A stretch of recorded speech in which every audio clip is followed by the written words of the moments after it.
સુરતમાં કોઝવે નજીક ઝાડી ઝાખરામાં તાપી નદીમાં જુગાર રમતા જુગારીઓને અચાનક પોલીસ આવતા જોઈને બે લોકો ડરીને તાપી નદીમાં કૂદી પડતા મોત.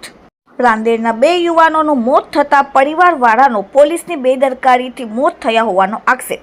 રાંદેર પોલીસની બેદરકારીથી મોત થયા હોવાનું પરિવારવાળાએ સુરતની સિવિલ હોસ્પિટલમાં આક્ષેપ કર્યો. પરિવારે કહ્યું કે રાંદેર પાસે આવેલ કોઝવે પાસે ઝાડી ઝાખરામાં જુગાર રમવા બેઠા હતા ત્યારે અચાનક પોલીસે રેડ પાડતા જુગારીઓએ ભાગદોડ કરી. ભાગદોડમાં બે પુરુષો પોલીસથી બચવા નદીમાં કૂદ્યા. નદીમાં કૂદતા કાદવ કિચનમાં ફસાઈ ગયા અને આ બંને યુવાનોને તરતા ન આવડતું હતું તેથી તેમના મોત થયા. સ્થળ પર હાજર સાક્ષીઓએ મીડિયા સમક્ષ નિવેદન આપ્યું. ડૂબતા લોકોને બચાવવા જવાની પોલીસે પણ ના પાડી હોવાનો સાક્ષીએ આક્ષેપ કર્યો. જવાબદાર પોલીસ વિરુદ્ધ ગુનો નોંધવા મૃતક પરિવારોની માંગ. મૃતકના સ્વજનોએ મીડિયા સમક્ષ કહ્યું કે જ્યારે આ બંને યુવાનો ડૂબી રહ્યા હતા ત્યારે પોલીસ ત્યાં હાજર હતી. જે બચાવવા જવા ઈચ્છતા હતા તેમને પણ બચાવવા જવા દેવામાં આવ્યા ન હતા અને ત્યારબાદ પોલીસ ભાગી ગઈ. પોલીસ સામે કડક કાર્યવાહી થવી જોઈએ.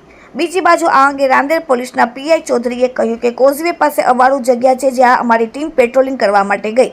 જુગારીઓ પોલીસને જોઈને પકડવા આવ્યા હોય તેમ સમજીને આમ તેમ ભાગવા લાગ્યા.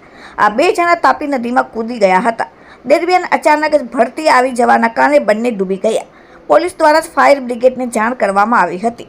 ત્યારબાદ સિવિલ હોસ્પિટલ ખસેડવામાં આવે ત્યાં સુધી બેના મોત થઈ ગયા.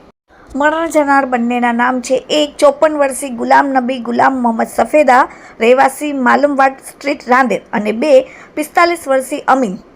મારું નામ શેખ સરફરાજ. શેખભાઈ, શું ઘટના બની હતી? અમે એને 6 જણ જુગાર રમવા બેહેલા હતા. એમાંથી ડિસ્ટા વાળા 6 ડિસ્ટા વાળા હતા અને 2 અલગથી આવેલા. ડિસ્ટા વાળા તો નહીં હતા. એ લોકો 4 જણ નાહી ગયા. એમાંથી 2 જણ પાણીમાં કૂદી ગયા, 2 જણ ત્યાં પકડાઈ ગયા જગ્યા પર. મેં કીધું સાહેબ એ લોકોને તરતા નથી આવતું તો એ લોકોએ મને ઉઠાવીને એમ કીધું ઝક મરાવો પાણીમાં કૂદી જાય. એ લોકોએ એમ કીધું. એ ડિસ્ટા નામ તો મને નહીં ખબર છે.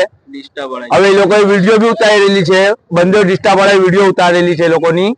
મેં કહું જે લોકોને જો તરતા નથી આવતું આટલા કીચડમાં આવતા એ જ ટાઈમ પર મેં એમને કીધું એમને તરતા નથી આવતું. મેં એમ કહ્યું ઝકમરાવ કૂદ્યા. એકદમ ઠેઠ નાકે તક પાણી ચડી ગયું. એ લોકો કીચડ પી ગયા અને મરી ગયા. એના પછી એ લોકોએ કીધું જા કૂદ તું પાણીમાંથી કાઢ. એ લોકોને તો બી મેં મારા મોતના નીચે બી મેં દોડ્યો એ લોકોના પછાત. મેં ખુદ ડૂબી જતો હતો તો બી એ બંધોને કાયરા પંપ માર્યા ચાલુમાં તો બી અલ્લાહના બંધો બચ્યા નથી. મને બીજું કોઈ નહીં. 4 ડિસ્ટા વાળા હતા ને તે લોકોને પાસે લાવો. તે લોકોએ પકડી રાખેલા. એ લોકો કોઈ ભાગે નહીં એમ. તો તમે પેલા છોકરાને કાઢીને લાવ્યા એના પછી પોલીસે શું કામ? પોલીસ વાળો કોઈ નહીં તો બધા નાઈ ગયેલા. એક બી પોલીસ વાળા નહીં હતા.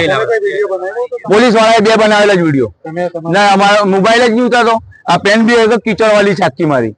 આપણી માંગ શું છે? અમારી માંગ છે એલા છે જે પોલીસ વાળા હતા તેને અહીંયા લાવો ને સાથે 2 પોલીસ બીજા 2 હતા તેને બી સાથે લાવો. જેને મને લાલુ કરીને છે તેને બી લાવો સાથે. મને એમની જોડે એ કરવું નહીં લાવશે તમે નહીં તો એ જ માંગ છે અમારી. બીજી કોઈ માંગ નહીં મળે. અમારી માંગ એટલી જ છે.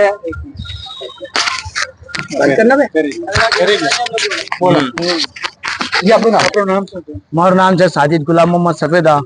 2 જણ જે મરી ગયા છે એમાં એક મારો મોટો ભાઈ છે એનો હું નાનો ભાઈ છું. સાહેબ હર્ષ સંઘવી સાહેબથી અમારી એક જ માંગણી છે કે આ ડિસ્ટર્બ વાળાને સસ્પેન્ડ થાય. આ લોકોને નોકરીની જરૂર નથી. આ લોકોને ખાલી પૈસાની જ જરૂર છે. માણસની જાનની જરૂર નથી. એટલે આ લોકોને પોલીસમાં કોઈ જરૂર નથી સાહેબ. એક જ માંગ છે આ લોકોને સસ્પેન્ડ કરો. આ 2 માણસોની એક ના ઇસ્તેફાકથી જાન ચાલી ગઈ એક ભૂલથી.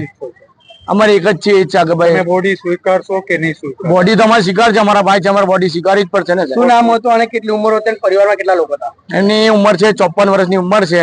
એમનું નામ છે ગુલામ નબી ગુલામ મોહમ્મદ સફેદા. હવે એમની પરિવારમાં એક જ માણસ એક કમાવાળો છે.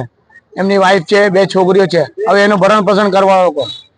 એની જિંદગી એ લોકોની જિંદગી કોણ? પોલીસ જુમ્મેદાર કે કોણ જુમ્મેદાર? અમારી એક જ કમિશનર સાહેબ ને હર્ષ સંઘવી સાહેબ છે એ એક જ માંગણી છે કે ભાઈ આ લોકો સસ્પેન્ડ થાય. બરોબર. અમે આ ત્રીજી વખત પકડાયા.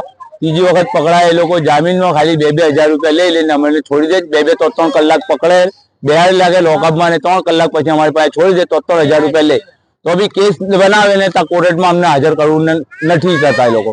અમે ત્યાંથી જગ્યા પરથી છૂટી જાય. હર વખત અમારી પાસે પૈસા લઈ લે છે લોકો. આ ત્રીજી વખત મેં પકડાયો એમની હાથે. ત્રીજી વખતમાં મારા 9 થી 10,000 રૂપિયા, હમણાં બી 11,000 રૂપિયા મારા લઈ ગયેલો છે ને પહેલે બી મારા જામીનમાં બહુ પૈસા લઈને ગયેલા છે લોકો. મારી એટલી માંગણી છે જેટલા પૈસા મારા છે મારા પૈસા મને જોઈએ.